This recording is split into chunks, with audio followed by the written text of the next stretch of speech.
बात देवियों और सज्जनों, मैं कर्नल सोफिया कुरैशी और मेरे साथ विंग कमांडर व्योमिका सिंह आज आपको 6 से 7 मई 2025 की रात 1:05 से 1:30 के बीच भारतीय सशस्त्र बलों द्वारा अंजाम दिए गए ऑपरेशन सिंदूर के बारे में जानकारी देंगे।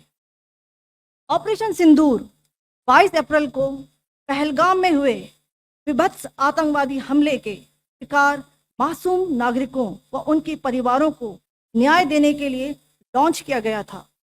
इस कार्रवाई में 9 टेररिस्ट कैंप्स को टारगेट किया गया और पूरी तरह से इसे बर्बाद किया गया। पाकिस्तान में पिछले 3 दशकों से टेरर इंफ्रास्ट्रक्चर का निर्माण हो रहा है। इसमें recruitment, indoctrination centres, training areas व लॉन्च पैड शामिल थे, जो पाकिस्तान और पाक अधिकृत जम्मू कश्मीर POJK दोनों में फैले हैं। Operation Sindoor was launched by Indian Armed Forces to deliver justice to the victims of Pahalgam terror attack and their families. 9 terrorist camps were targeted and successfully destroyed. Over the last 3 decades, Pakistan has systematically built terror infrastructure. It is a complex web of recruitment and indoctrination centers, training areas for initial and refresher courses, and launch pads for handlers. These camps are located both in Pakistan as well as Pakistan occupied Jammu and Kashmir areas. Some of the well-known training camps are located, as you can see on the screen. They are distributed from Sawai Nala in the north, counting to approximately 21, ending at Bhagalpur to the south.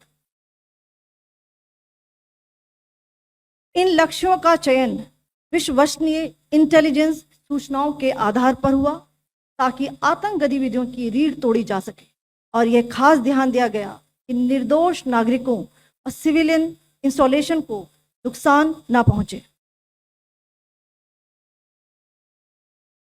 The selection of these targets for Operation Sindoor was based on credible intelligence inputs and role of these facilities in perpetrating the terror activities.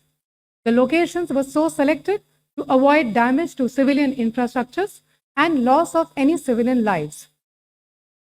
This was done with due diligence, and the camps selected for targeting and their engagement will now be shown to you one by one. POJK के targets मैं आपको बताना चाहूंगी। सबसे पहले सवाई नाला camp Muzaffarabad, जो कि POJK के लाइन ऑफ कंट्रोल से 30 किलोमीटर दूर है। यह एक लश्कर तोयबा का ट्रेनिंग सेंटर था। 20 अक्टूबर 2024 सोनमर्ग, 24 अक्टूबर 24 गुलमर्ग, 22 अप्रैल 2025 पहलगाम, इन हमलों के आतंकियों ने यहीं से प्रशिक्षण लिया था। सैयदना बिलाल कैंप जफराबाद, यह एक जैश ए मोहम्मद का स्टेजिंग एरिया है।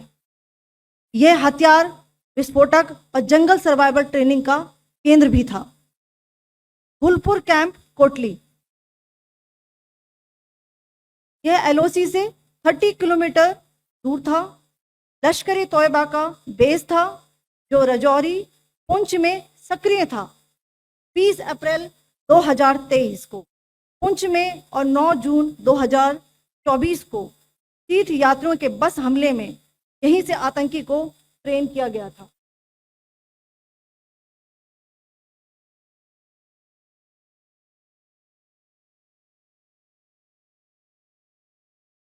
बरनाला कैंप भिंबर, ये LOC से 9 किलोमीटर दूर है।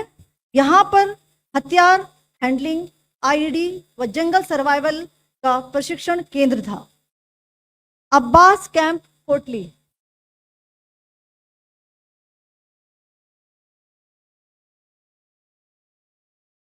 यह LOC से 13 किलोमीटर दूर है।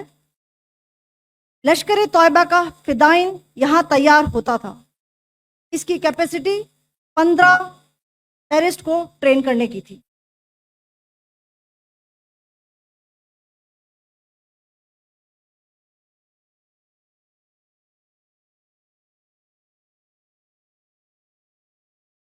अब मैं पाकिस्तान के अंदर के टारगेट से अवगत कराना चाहूंगी।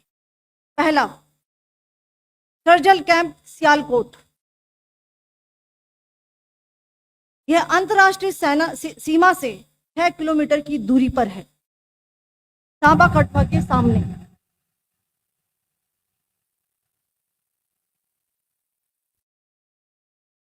मार्च 2025 में जम्मू एंड कश्मीर पुलिस के 4 जवानों को जो हत्या की गई थी, उन आतंकवादियों को इस जगह पर ट्रेन किया गया था।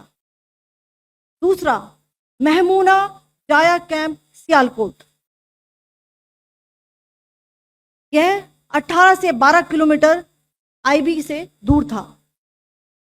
हिजबुल मुजाहिदीन का बहुत बड़ा कैंप था। ये कठुआ जम्मू क्षेत्र में आतंक फैलाने का नियंत्रण केंद्र था। पठानकोट एयरफोर्स बेस पर किया गया हमला भी इसी कैंप से प्लान और डायरेक्ट किया गया था। मरकज ताइबा मुरीद के, यह आईबी से 18 से 25 किलोमीटर दूरी पर है।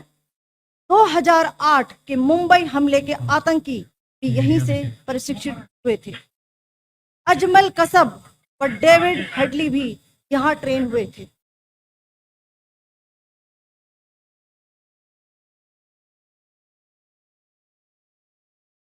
आगे दूसरा आया।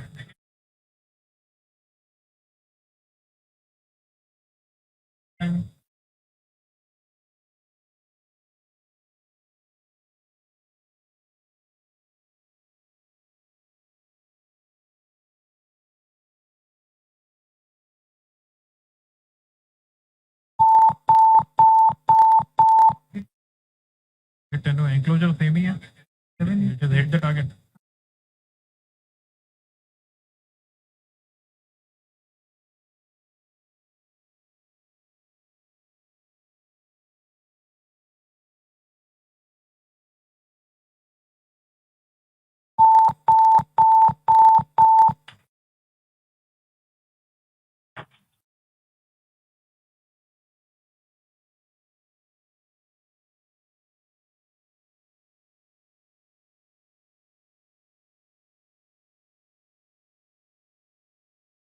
मरकज सुभान अल्लाह भावलपुर के इंटरनेशनल बाउंड्री से 100 किलोमीटर दूर है। जैश ए मोहम्मद का मुख्यालय था। यहाँ पर रिक्रूटमेंट, ट्रेनिंग व इंडोक्ट्रिनेशन का केंद्र भी था। शीर्ष आतंकी अक्सर यहाँ आते थे।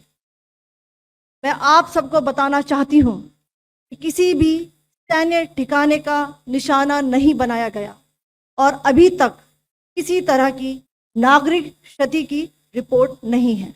धन्यवाद। जय Hind. The strike on the terror camps were undertaken through precision capability, as shown to you. A niche technology weapons with careful selection of warheads was ensured